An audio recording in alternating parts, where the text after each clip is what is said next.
당시에 박상우 총연합법이 단체에서 당사 1층에서 지지선언 같은 걸 한다고 하는데 지지선언을 하게 되면 후보의 어떤 중도 확장 이 부분에 좀 제한을 받게 되는 시절이 나왔거든요.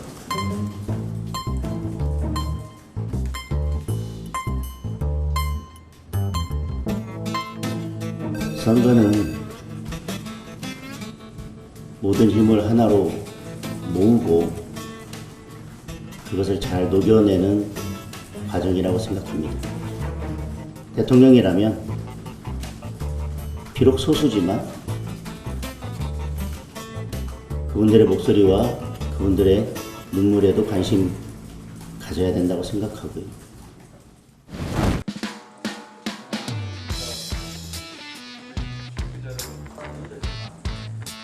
후보들과 차근차근 유권자의 마음을 얻는 선거운동을 전개해 왔습니다. 이 선대위도 타 후보들과 비교해 김문수 후보의 훌륭한 인성과 진정성 있는 행보, 정책에 대한 공감대가 커지면서 상승의 큰 흐름이 시작되고 있습니다. 우리 선대위는 하루 1% 지지율 올리기를 목표로 차근차근 유권자의 마음을 얻는 선거운동을 전개해 왔습니다. 그 결과 선거 초반의 지지율 격차를 확연하게 줄이며 현재는 판세를 뒤집을 수 있는 기반을 마련하고 있는 상황이라고 평가합니다. 이러한 추세가 유지된다면 사전투표 이전에 골든 크로스가 실현될 것이라는 기대를 가지고 있습니다.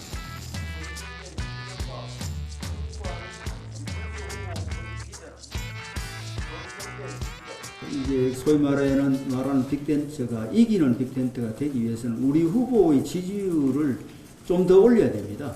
그래서 이재명 후보하고 표 차이를 지지율 차이를 줄여서 이준석 후보하고 합치면은 충분히 이길 수 있는 상황을 만들어야 이 단일화가 원활하게 또 협상이 진행될 수 있다고 생각합니다. 그래서 우선은 단일화 덕기에 매달려 있기보다는 우리 후보의 지지율을 올리는 소위 말하는 자강에 더 비중을 두고 선거운동하겠습니다.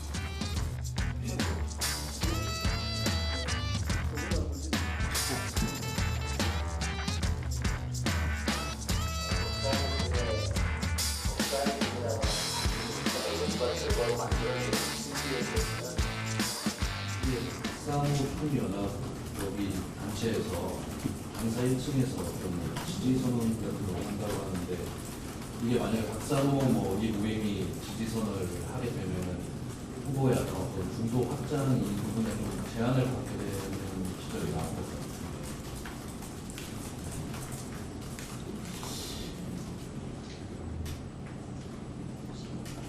선거는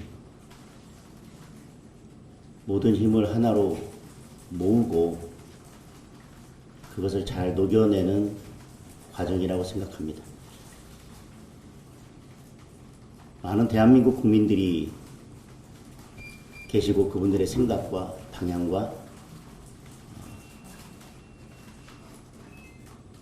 또 선거를 바라보는 생각이 다 다르실 것입니다. 대통령이라면 비록 소수지만 그분들의 목소리와 그분들의 눈물에도 관심 가져야 된다고 생각하고요.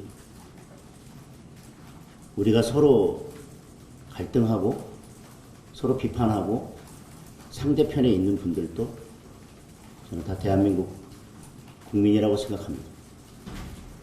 대통령은 그 누구를 밀어내서도 안 되고 누구 어느 한편만을 끌어안는 것도 저는 적절치 않다고 생각합니다. 다만 그분들을 어떻게 하나로 녹여내는지는 후보의 리더십이고 지도자의 리더십이라고 생각합니다. 그리고 중도의 마음을 잡는 것은 저는 국민 대다수의 마음을 잡는 거라고 생각하는데, 그것은 누가 국민들의 삶을 바꿀 수 있느냐라는 것을 가지고 승부를 걸어야 된다고 생각합니다. 어느 분이, 어떤 분들이 이재명 후보한테 가서 우리 쪽에 있다가 이재명 대표에 가서 지지 선언을 하느냐, 아니면 어떤 분들이 우리 쪽으로 와서 지지 선언을 하느냐라고 하는 것들이 선거에 있어서 큰 이슈가 되거나 그것을 가지고 중도 확장을 이야기하거나 중도를 이야기하는 것은 저는 적절치 않다고 생각합니다. 약속한 것을 지켜왔고, 그리고 늘 어려운 분들의 눈물과 함께 하면서 남들이 잘 가지 않는 곳까지 챙기면서 국민들의 삶을 챙겨온 김문수 후보가, 그리고 저는 중도의 마음도 얻을 것이라고 생각합니다. 뚜렷하게 찾아가야 되는 미래 비전이라는 능력, 이런 부분은 어떤 점을 좀 부각을 하실 건지.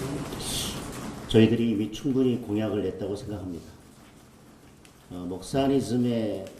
먹사니즘이라고 하는 바구니에, 그 포장지로 쌓여져 있는 바구니에 담겨져 있는 내용을 보면 과연 이재명 후보가 해낼 수 있을까? 지금은 선거 기간이니까 뭐 중도 보수를 이야기하면서 민주당이 저런 정책들을 이야기하지만, 여지껏 민주당이 뭐 금투세든 다른 어떤 현안에 대해서 대표가 얘기하고 정책위장이 다른 이야기를 하고 지지자들이 반대하면 금방 말 바꾸기를 해왔던 민주당이 과연 지금 이야기하는 공약들을 실천해낼 수 있을까? 그 매우 의문스럽고요. 저희들이 기업을 살리겠다, 자영업자를 살리겠다, 청년 일자리를 늘리겠다, 여러 공약들을 냈습니다.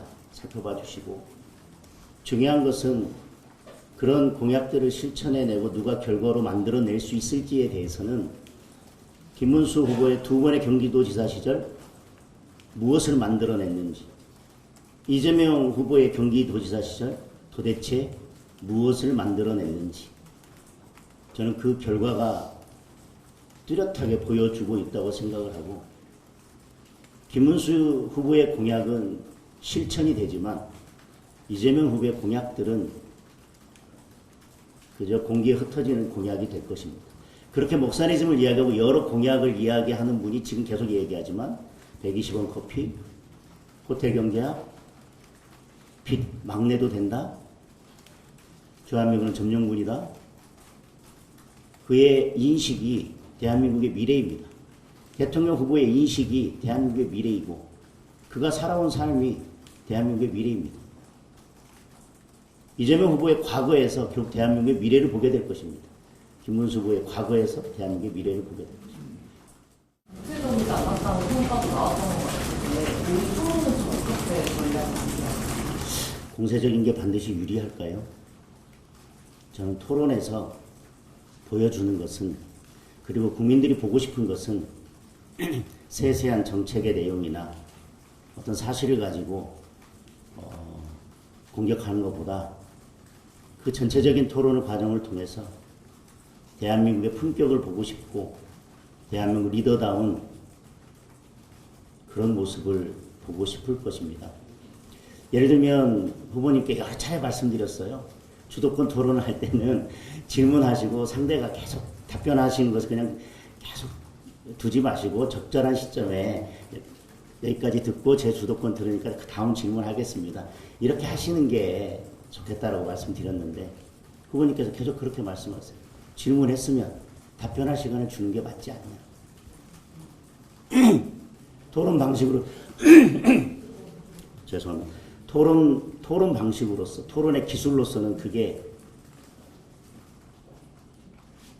뭐 그보다 더 자르는 것이 더 좋은 방법이 아닐까라고 생각하는 분들도 계실 겁니다.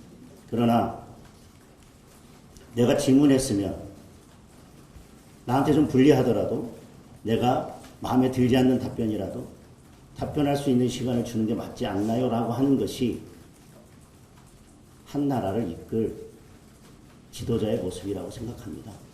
저는 뭐 맹렬하게 공격하고 말꼬리 잡고 공격해서 결국은 보는 이로 하여금 시원하게 만들지는 모르겠지만 토론이 끝나고 나서 국가의 지도자다운 품격은 발견하지 못했다라고 하는 토론보다는 다소 양보하고 상대에게 공격의 틈을 열어줬다 하더라도 토론이 다 끝나고 토론 과정에서 국가의 지도자다운 모습을 보았다라고 평가받는 토론회가 저는 결국 이기는 토론회라고 생각합니다. 토론은 이기고 표는 잃는 것보다 토론은 지고 표는 얻는 그런 토론회가 낫다고 생각합니다. 네, 여기까지 하겠습니다.